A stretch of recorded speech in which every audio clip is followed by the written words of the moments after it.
right, so number 2, it says a number that can be written as a fraction or ratio of two integers is called an irrational number. An irrational number is a number that cannot be written. So this is false. And that should be the word rational. A rational number is a number that can be written as a fraction of two integers. So more than likely that means number 3 is also false, because it says the rational numbers are the numbers that can be a ratio. And actually that is true. The set of all natural, or the set of all rational numbers is the set of all natural numbers. That is false. The set of all rational numbers is in the set of all real numbers.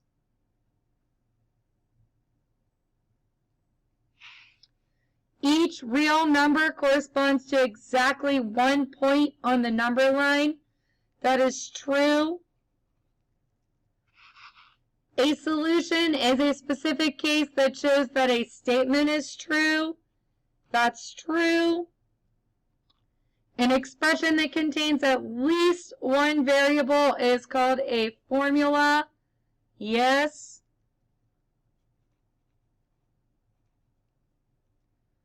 The reflexive property says if you have A, you get A. The reflexive property is the property where if you look in the mirror, you see exactly yourself. So it's A equals A. If you're using a number, it could be 8 equals 8, etc. Give an example of the associative property with addition. So the associative property with addition, associative is grouping. So that might be 3 plus A plus 6. And we could say that that is the same as 3 plus A plus 6. So what I did is change the order with which I grouped the terms. Here it's the 3 and the A. Here it's the A and the 6. Give an example of the commutative property of multiplication. Commutative means you change the order. Multiplication, we know, means to multiply. So that might be X, Y, Z is equal to Z, Y, X. I just changed the order around.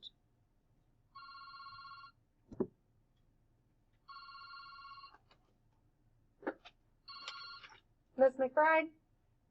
Hey, I do.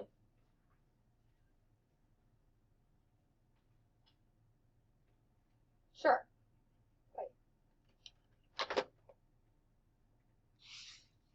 Okay.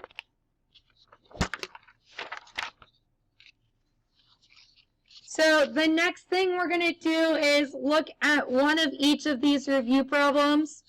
So I'm actually going to do the end problems, because if you go on YouTube, this same review handout I used with my advanced algebra 2, and I did all of the first problems. So you can actually get a second part to the lecture or hear and see me doing the work to a different problem. So pi. Pi is a real number.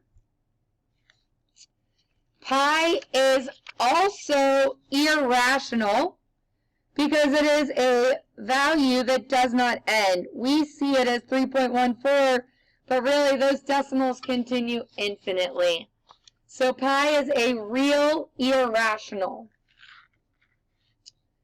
The square root of 17, so we're looking for its opposite. Another word for opposite is additive inverse. So that's negative square root of 17. And then the reciprocal, Another word for the reciprocal is the multiplicative inverse. And that is where we take our value and we write it as 1 over the square root of 17. You do not change the sign for the multiplicative inverse. You do not change the sign for the multiplicative inverse. Okay, and number 3, it asks us to evaluate given these values. So what we're going to do is replace all of the variables with their numbers. So you get 4, 3 times c, which is -5, minus d, which is 9, plus 3 times a, which is 3. Now we follow the order of operations, so you're going to follow Pemdas. So that says that we need to do parentheses first. So that's right here. So you have 4, 3 times -5 is -15 minus 9. Simplify inside.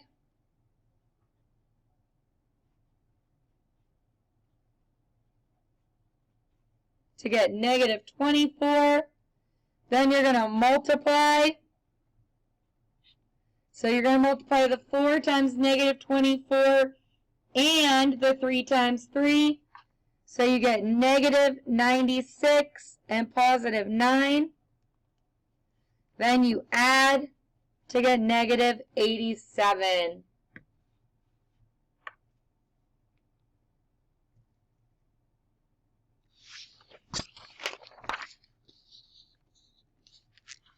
Okay, on the back, we want to simplify by combining like terms. So in C, to simplify, we want to get rid of our parentheses, so we're going to distribute the negative.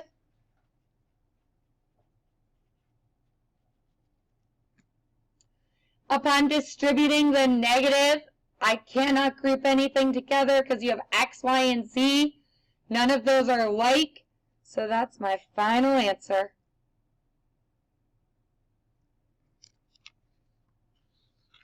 In 10, it asks me to solve. So in order to solve, you're going to distribute.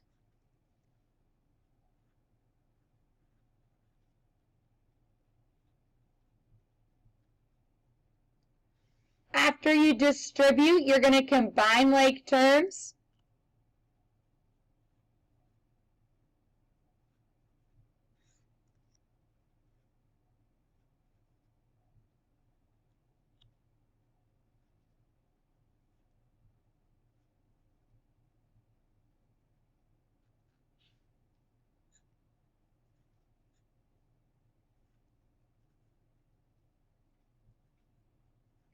Negative divided by negative is a positive, and you can reduce your fraction to 1/2.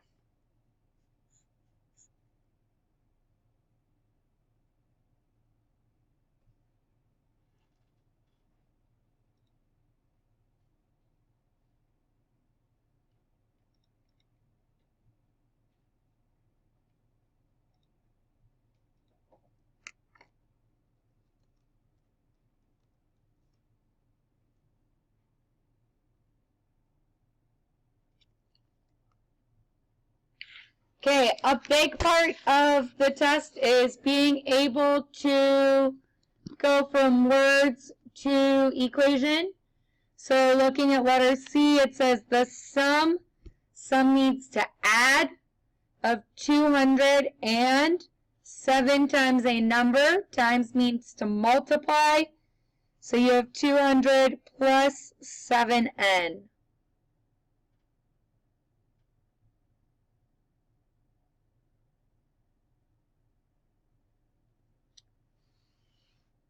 We also need to solve for a variable that is not the variable solved for. These are called literal equations. So we want to solve for n. N is currently being multiplied by pi and m. So to get rid of multiplication, we divide. So we're going to divide both sides by pi m squared. Remember that multiplication is commutative. It is also symmetric. So p divided by pi over m squared equals n is the same as saying n equals p divided by pi over m squared.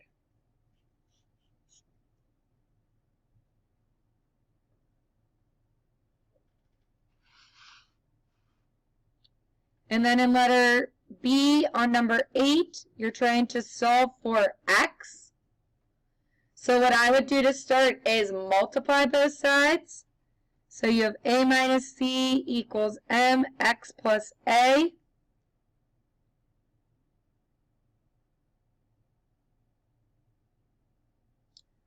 I would distribute my m.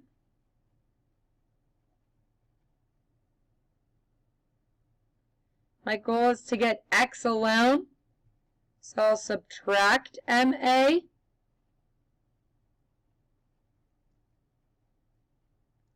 Now x is being multiplied, so I'll divide.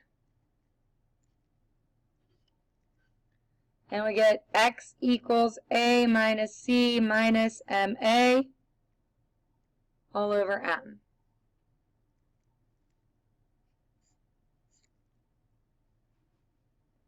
Okay, so we're going to use the remainder of time to review and study.